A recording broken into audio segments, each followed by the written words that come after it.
tsikelikely nitsindry ny atmosfera eto Madagasikara taorian'ny fandalovany Eliakim izay efa tsy misy ahina intsony moa zany raha ny momba azy. Ho an'ny rapitsy kosa dia azoram-baratra ny tapany atsimo sy ny aty amin'ny tendrony avaratry Madagasikara aty raha toa ka omena ny andro ho an'ny faritra sisy ny ranomasina any amin'ny ilany atsinanan'ny Madagasikara iny dia somary mbola ho mafy noho izany dia mbola entinany aloha zany ireo mpiandrika mbola hitandrina. Raha ho an'ny rapitsy maraina ary dia azorana tandrifin-drahona ny amin'ny atitany Vadivafito Vinany ary fandiby raha ho ana sy masoandro ny any Atsiranana ny aty Analanjorofo ary balika be ny masoandro ho an'ny faritra sisy aoriana ny fisavan'ny andehan-javana vao maraina amin'ny ilany atsinanany Afotany.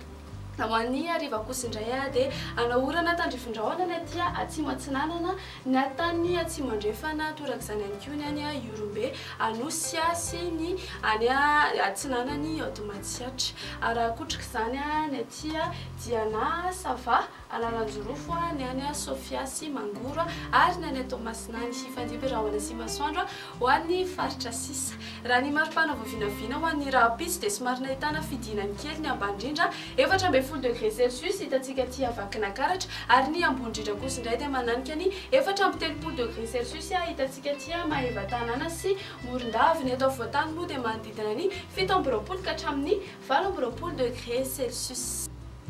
Raha mikasa hivoaka ivelan'ny Madagasikara kosa ary ianao dia toy izao ny mety ho toetry ny andro ho an'ireo tanan-dehibe sy nosy manodidina. Hibalia be ny habe masoandro any Paris raha toa ka hifandiby raha ho ana sy masoandro any Milan.